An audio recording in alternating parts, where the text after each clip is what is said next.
tuhaye ikaze cyane mwebwe muteraniye hano ndetse n'abadukurikiye online. Imana yohe umugisha kandi tubashimira cyane ko mukomeza kudukurikira kugira ngo dusangire ibyiza Imana iba yaduteguriye. Ntabwo ndi jyenyine rero, ndi kumwe n'urugo rushyashya, urugo rushya rw'abageni rwimukiye ahangaha. Tubashimiye Imana ko twabahamagaye bakitaba, reka mwabibonye ko babapepeye babasuhuje. Rero tugiye gukorana ikiganiro kitari kirekire cyane, ariko utega amatwi kuko harimo ibintu byinshi byagufasha.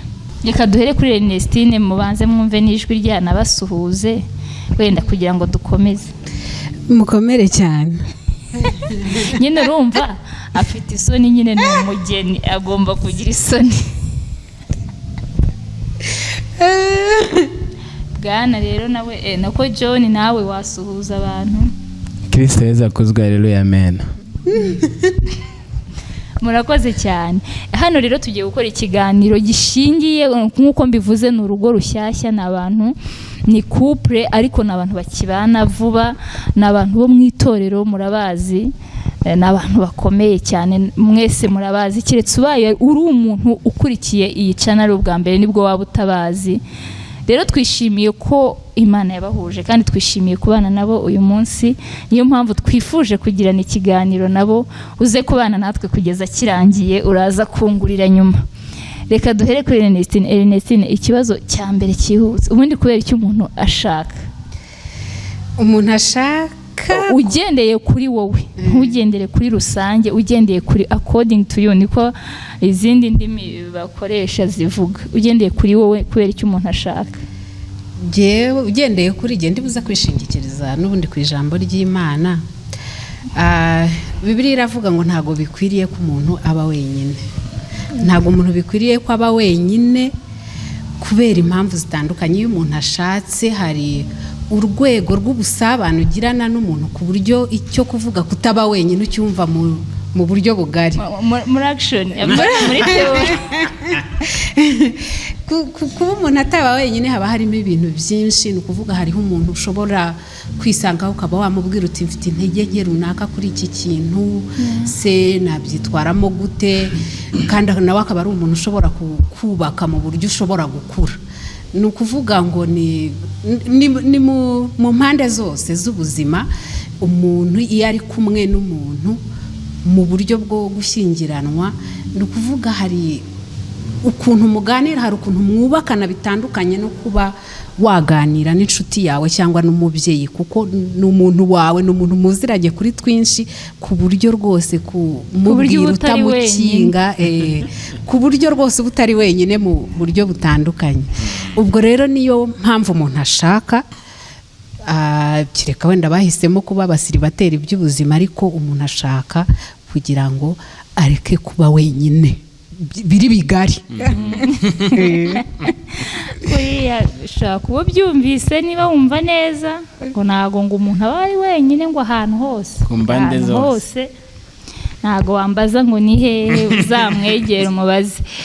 Ikibazo cya kabiri, John, ni iki kintu wimaginaga mu rukundo se, ko mbere yuko abantu babana barakundana? Nubwo tugenda tubona ibintu byinshi bitubwira ngo oya kubana ntabwo ari urukundo, ariko for niho ibintu bitangirira. Ni iki kintu wimaginaga mu bintu bijyanye no kubaka cyangwa n'urugo cyangwa n'umuntu muzabana wenda waje gusanga bihabanye n'ukuri? Ni ikibazo cyakomera mu buryo bumwe cyangwa ubundi, ariko ahanini ubusanga byinshi umuntu atindamo ari imagination ziganisha ku bwoba. Hari ibintu nka bibiri byanteraga ubwoba cyane kurusha ibindi. Ikintu cya mbere, abantu bose muganiye bumva batinya urugo, bakubwira ntago byoroshye, umugabo iki, umugore, umuntu mutakuranye, umuntu mutavukanye, umuntu mutagize ute. Ariko nicyo kintu cya mbere naje gusanga ko hamwe n'Imana, hamwe n'imbaraga z'Imana, irakubashisha cyane ku ntambwe y'ubukwe.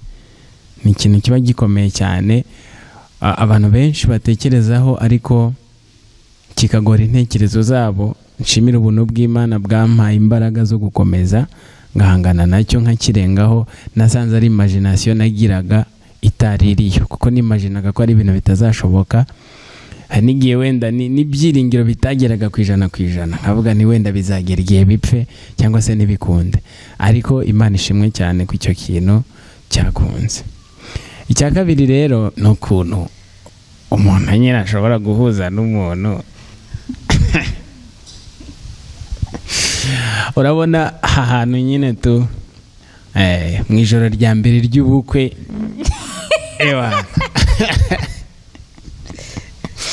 imagination zari nyinshi, ariko naribazaga bizagenda bite, hazaba iki bundi, nzifata neza, nzaba nifashe he? Ariko wowe utarashaka ndabigutuye.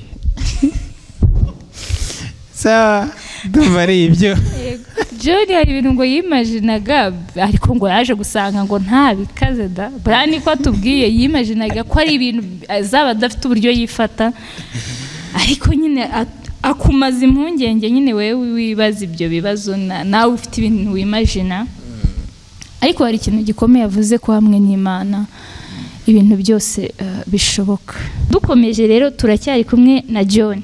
Ese urumva hari uvuze kuntu byakugoye hagati aho ngaho ariko waratangiye urugendo ubundi mbere yuko ufata umwanzuro, kavuga ati noneho uyu muntu icyambere, uyu muntu niwe tugiye kubana. Ni iki kintu wabonye gishobora kuba kigoranye mbere yuko ufata umwanzuro wo kubona umuntu mu bantu? Munsi wanyibasiriye kumbaza ibibazo bikakaye, hanyuma ikintu numva cyangoye kuko hari igihe nanyuzemo ndi njyenyine, ndi single, nta muntu turi kumwe, numva nta muntu mfitiye icyizere, cyangwa se numva nta muntu nyine nabona wahuza n'ibyo nshaka cyangwa se n'ibyo nagendaga nsengera. Ariko mu by'ukuri ahanini haba harimo umuntu ubona wakumva. Niba ari ikintu gikomeye mu buzima ntekereza ni ukumva, cyangwa se wenda mu rurimi rw'amahanga nibwo byumvikana neza, understanding. Birashoboka ko hari amateka nagize, nabaye wenda mpurana n'abantu benshi ngati byatumye ntinda no gufata icyemezo, ugasanga umuntu ntakumva cyangwa se wenda nawe ntumwumva, ariko iyo level yanyu yo kumvikana, kumva intege nke zawe, kumva imbaraga zawe, kukumotiva, kugutera imbaraga, kubona rero umuntu wagushyigikira, wakuzuza, wakubera icyuzuzo, waba umufasha nyine koko umufasha nyawe by'igisobanuro. Ntekereza ko ari cyo kintu nari naratinze kubona, ariko aho nahuriye na Ernestine Imana yabisubirije icyarimwe. Ibyo bintu birarenze pe. Kameramani ndagusuhuje kandi ndagukomeje, Imana ikwiteho. Yes, rero nkuko twakomeje kuvuga Imana tukayigarukaho, ese mu rugendo rwanyu kuva aho rwatangiriye haba haranyuzemo ibintu byinshi, ese hari ikintu mwashimira Imana imbere yayo ndetse n'imbere y'abantu bayo?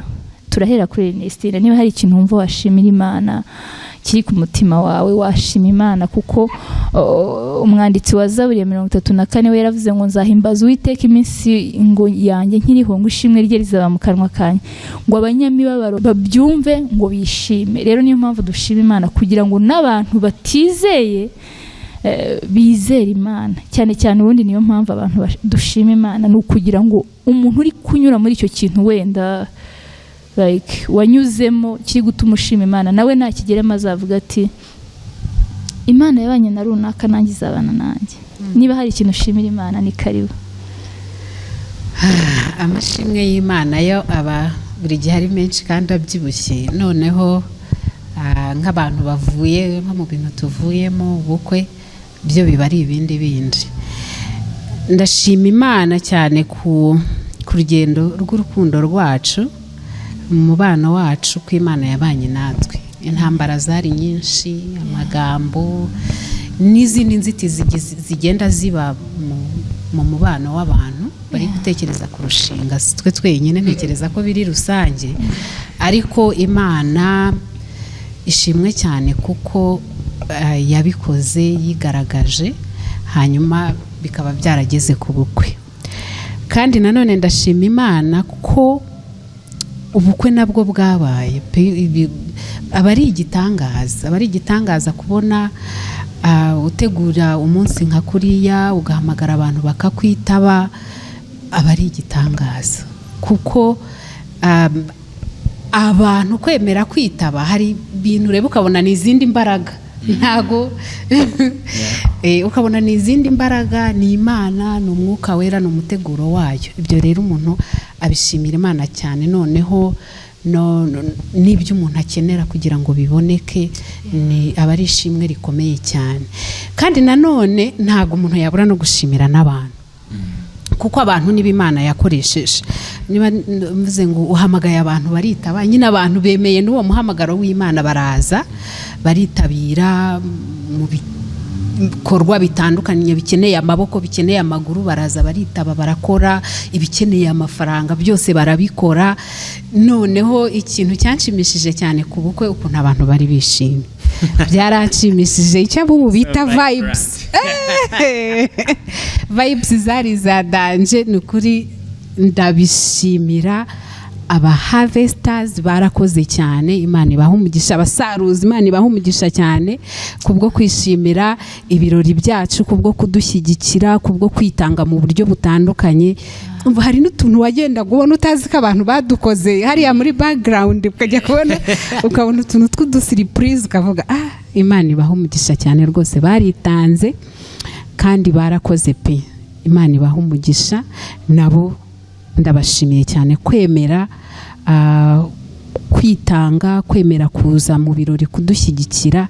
Imana ibaha umugisha, kandi nabo mu byaba Imana ijya ibaha abitanga babashyigikira, kandi nanjye muri abo ngabo ndimo. Amen.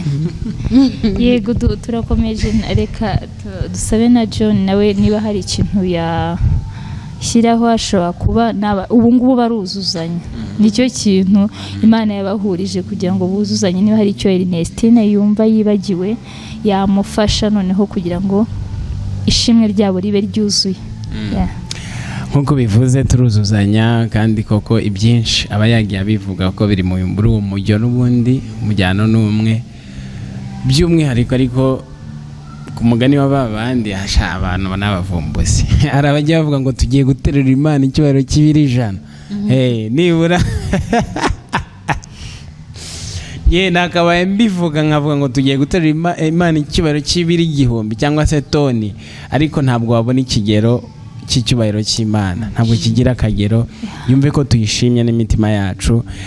Ikindi nanone nakongeraho, imiryango yacu turayishimye aho bari hose, abo dusengana mu itorero, ndavuga imiryango ku buryo bw'amaraso, ababa basengera ahandi, turabashimye rwose. Imana nabo ibaha imigisha ku byo bakoze byose. Niba ari ikintu cyanteye emotion kikanshimisha kuri uriya munsi sheri, ni ukubona uririmbirwa n'umushumba wawe Pastor Joel. Rwose ndagukeje cyane aho uri, ubyumve rwose. Much respect kabisa, kandi Imana iguha imigisha myinshi cyane rwose. Hanyuma noneho rero papa mkubwa Bishop Sambura John, respect, uri umuntu w'Imana kabisa, nk'uko babahungu bajya babiririmba, woherejwe n'Imana. Hagati aho ndashimira na staff dukorana, abakozi dukorana muri Harvest Academy, abo dukorana muri worship team, mu makorali n'ahandi hose. Yewe uwabonetse n'utarabonetse, mwese ndabashimye. Kandi n'utarabonetse ku bukwe akaba ari kureba iyi video, Imana iguha imigisha, kandi nawe ijye igusubiza ibyifuzo byawe byari ibyo ngibyo. Yego, wari ukomoje ku bintu bijyanye n'abantu mukorana, itorero n'iki. Ese hari ibyo byose wowe n'ubundi mbere yuko wisanga muri muryango mugari wa Harvest, wari ufite undi muryango ubamo w'itorero mbere yuko uhaza, mu gihe wahagereye ndetse no mu gihe cy'ubukwe bwawe? Ibyo ni ibihe bitatu bitandukanye wagiye umenya iri torero, sinzi niba byumvikana. Hari igihe wumvaga Harvest uri hanze yayo, hari igihe wayigezemo, noneho hari n'uburyo wayibonye muri kiriya gihe cy'ubukwe. Gira ikintu uvuga wenda ku itorero muri ibyo bihe bitatu. Yego, warumbajije ku itorero muri ibyo bihe bitatu. Ndabivuga muri ubu buryo bumwe. navuga ko Harvest ari itorero risa nkaho rimeze nka zahabu igihishwe mu butaka, abantu benshi bataramenya cyangwa se bacyumvaho amakuru atariyo. Mpereye ku gihe nabaga ntarayigeramo nkiri muri uwo muryango nyine, amakuru numviraga aho ngaho amenshi nayo numviraga aho ngaho n'ayaturukaga ahandi yanteragamo urwango rutuma numva ntabasha no kwinjira mu marembo ya Harvest. Ariko kubw'umugambi w'Imana no kubw'ubushake bwayo n'igihe cyayo, igihe cyaje kugera nza kuhibona kuri Harvest. Wenda sinabura kubivuga, najyaga nibaza impamvu ntahageze mbere, ariko igihe cy'Imana cyari icyo, kandi nahagiriye umugisha, bambereye umugisha. Kandi icyo nshimira Imana ntago byabanje ko nsobanuza bamwe muri bo nahasanze, ahubwo ibyo nahabonye, ndavuga ibikorwa byahinyuje ibinyoma byose byari byaragiye mu mutwe biturutse kuri sosiyete. Ni abantu bameze gutya, ariko nasanze burya ari bimwe Yesu yavuze ngo muzahirwa cyane niba bavuga bakabavuga nabi, bakabatuka, bakabarenganya, babahora izina ryanjye, kuko Yesu Kristo icyo yadusigiye gikuru ni urukundo, kandi rwose barushyira mu bikorwa ku rwego wenda si byiza kugereranya, ariko sinabura kubivuga ku rwego navuga rutambutsa andi makominote yose nabayemo muri iki gihe. Ndabashimiye cyane rero, Imana igikomeza ibagurira imbago, kandi Mwuka Wera akomeze abakoresha iby'ubutwari. Igice cya gatatu noneho cyaranyishe ku mugani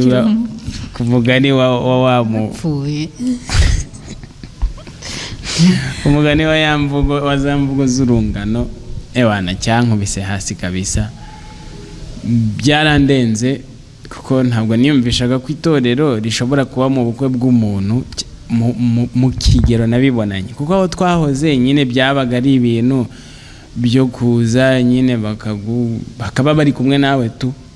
Ariko ahandi ho nasanze nk'uko bavuga ko itorero ari umuryango, ni umuryango koko, ni umuryango. Ubukwe babubamo kuva butangira, mu masengesho, mu nama, mu gukebura, mu guhugura, mu kwigisha, kugera ku munsi w'ubukwe nyirizina. Noneho hahandi nko ku munsi ubanziriza ubukwe cyangwa nk'iminsi 3-2 bankoreye ikintu kidasanzwe, baranshyigikiye. Noneho ku munsi nyirizina w'ubukwe bampaye impano, ewana mbona amasaha yabaye maremare, kwa kundi wakiruka, ewana mbese Imana ibaha imigisha cyane. Byari bikaze, mbese numvaga nyine nkikeneye kumva ibyo bintu. Ni byiza kubyumva nyine ku buryo nyine utapfa kubirambirwa. Iki kibazo kirabareba mwembi, ngiye kubabaza, ese Ernest wenda uryamye ukarota wongeye ukaba umusiribateri, ni iki kintu wumva wakora nyine wenda iyo minsi yagusize udakoze? Ni iki kintu waba ukumbuye nyine ukavuga ati shangiza amahirwe, reka nkora aka kantu nyine kari karanyisobye, reka nkakore? Ikintu nakora biramutse bigenze gutyo, nuko nyine ari mu nzozi, ni ukwigiza itariki y'ubukwe imbere.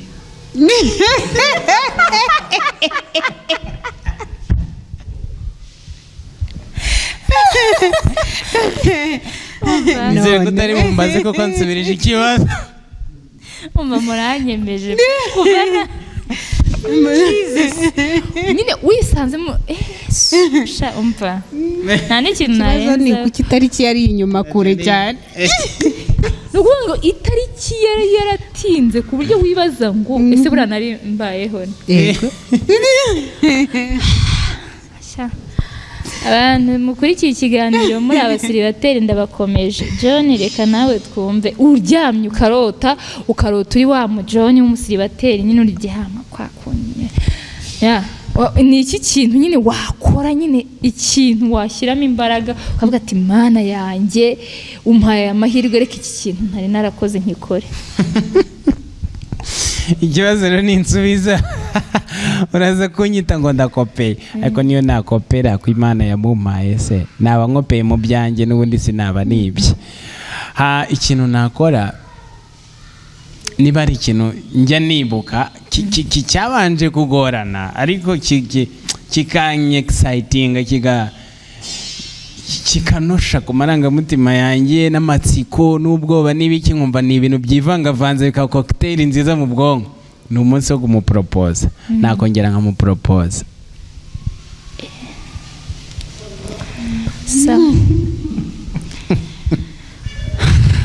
Ntabwo nongera guseka. Tugeze ku musozo w'ikiganiro cyacu. Iki kiganiro mw'abantu cyari kiryoshye, mbwiza ukuri cyari kiryoshye pe. N'ubundi murongera munsubize mwembi. Ese Ernest, ni iki kintu wabwira wenda mukobwa ujya wumva? Hari n'abakobwa ubona babivuga ariko ntago nzi ikintu cyamotiva, ariko kumva aravuze ngo sha mugiye nta gahunda yo gushaka mfite. Kandi by the way, reka wenda tureke kuvuga ibindi bintu byinshi. Se afite imyaka y'ubukure, ese wenda nta bintu biri too much ahugiyemo wenda bituma adakora ibyo bintu.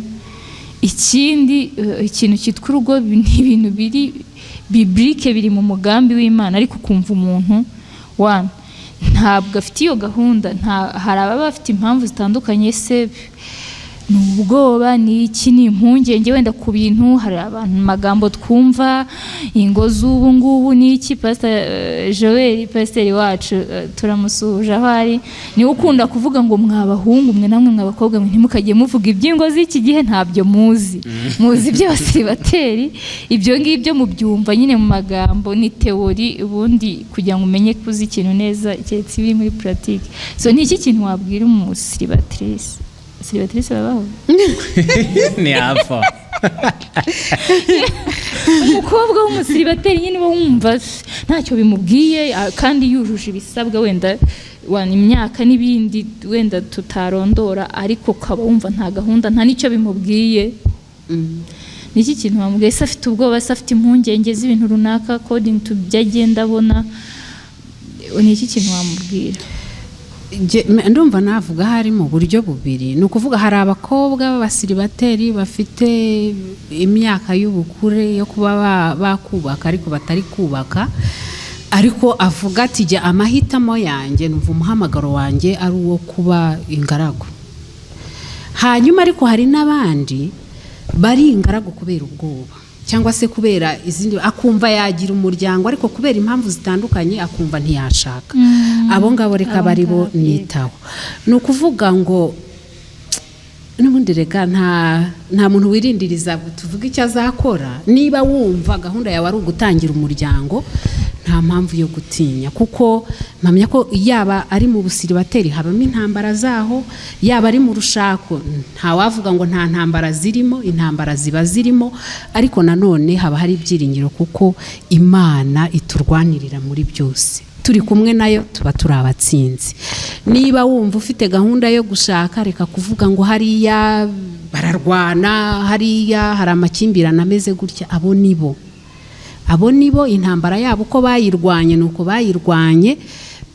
Bareke, wowe ubaka, hanyuma we wiringira Imana yawe, hanyuma uko izagushoboza niko uzubaka, ariko we guheranwa n'ubwoba. Kuko ntekereza ko kimwe mu ntwaro Satani kubitisha abantu atari no kubaka gusa, no mu bindi byose bitandukanye, ni ubwoba.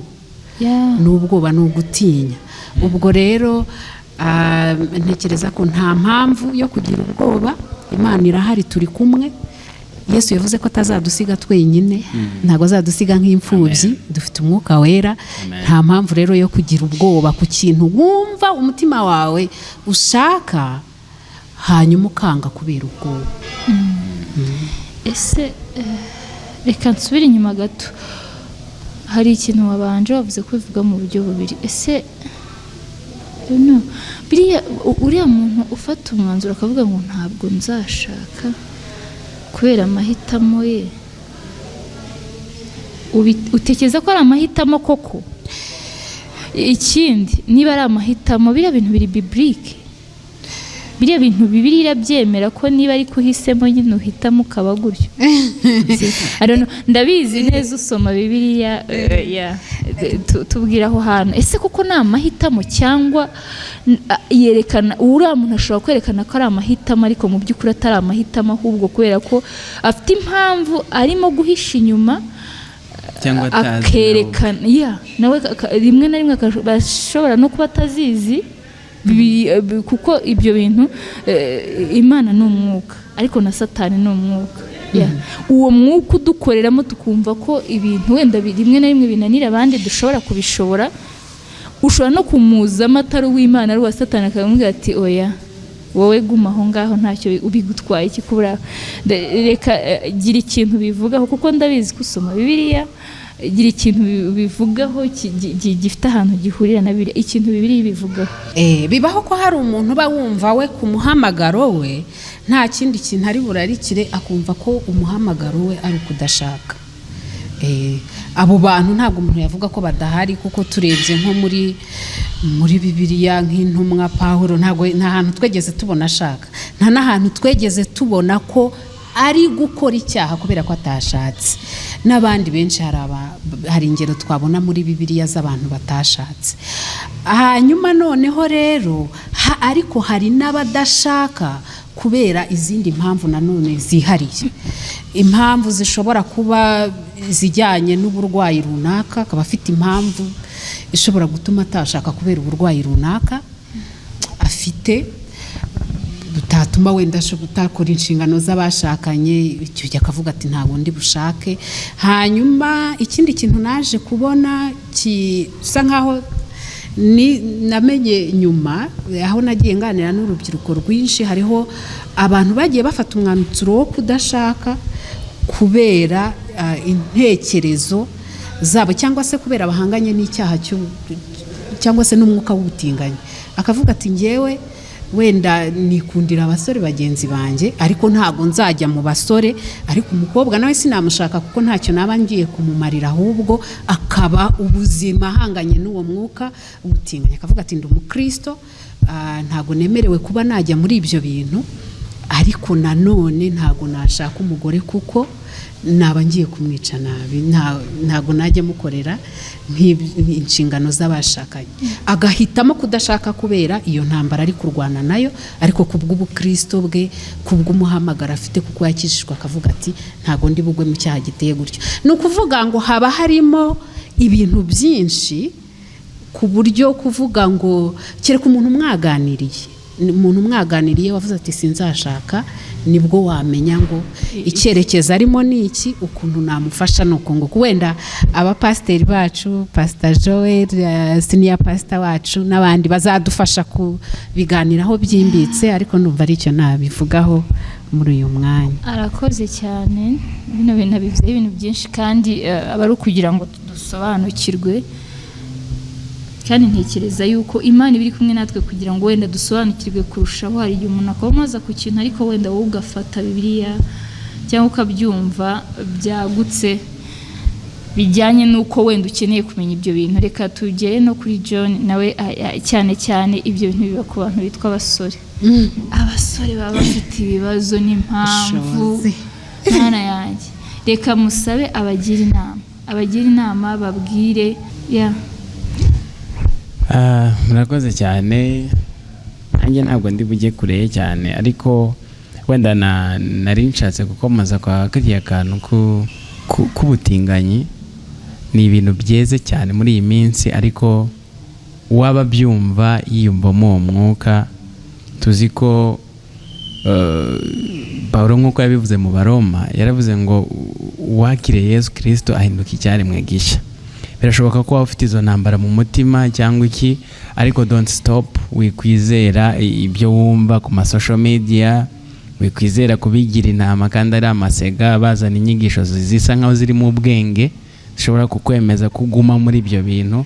Keep trying, tera intambwe, ukomeze wisunge Kristo, umwikubita imbere, birahinduka kandi nta kimunanira. Hanyuma wenda kuri bariya bandi basigaye inyuma, abenshi baba ari ubwoba bw'ubushobozi. Nanjye narabugiraga, mu mvugo z'iki gihe nakunze kuzikoresha kuko zisa nkaho zitwugarije cyane. Hari bakunda kuvuga ngo hari ibikoni, abasore baba bari ku bikoni bya hatari, kabisa, ugasanga nawe ubwawe kwijera birakunanira, ugasanga umushahara wenda ufite ntabwo uhwana n'ibyifuzo byawe, ibyo ugeraho ntabwo bihwanye n'ibyo winjiza, ariko ugatekereza ukabase niba njye ntishoboye zashobora umuryango. Ariko hari umuntu twaganiriye amfashisha ikintu kandi numva nanjye nazajya ngifashisha abantu. Yarambwiye ngo umuryango si uwawe n'uw'Imana, kandi nta mugabo n'umwe utunze umugore, ahubwo ni Imana mwembi batunga, kuko ntabyo wagira wowe watungisha umuntu uretse Imana yonyine idutungisha ibidukwiriye, ibyo dukwiriye.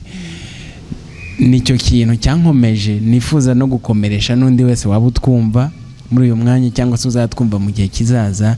Umuryango ni icyubahiro cy'Imana kandi ni umwuzuro w'Imana, ni imbaraga y'Imana, ni igitangaza cy'Imana. Wigira ubwoba rero, kuraje, tinyuka. Numara kugera ku kigero cyo gutinyuka ukiyangaja muri byo, uzatangira ubone gukora kw'Imana n'imbaraga z'Imana. Murakoze cyane, nizeye ko mutarambiwe. Ikiganiro cyari cyiza, batumirwa bacu abageni urumva nanabatindije, baba bafite gahunda nyinshi, ariko Imana ibaha umugisha cyane ko baduhaye umwanya wabo. Mwakoze cyane kubw'umwanya wanyu, turabashimiye. Imana ibaha umugisha. Murakoze. Turabakiriye, murakunzwe namwe, murakoze cyane.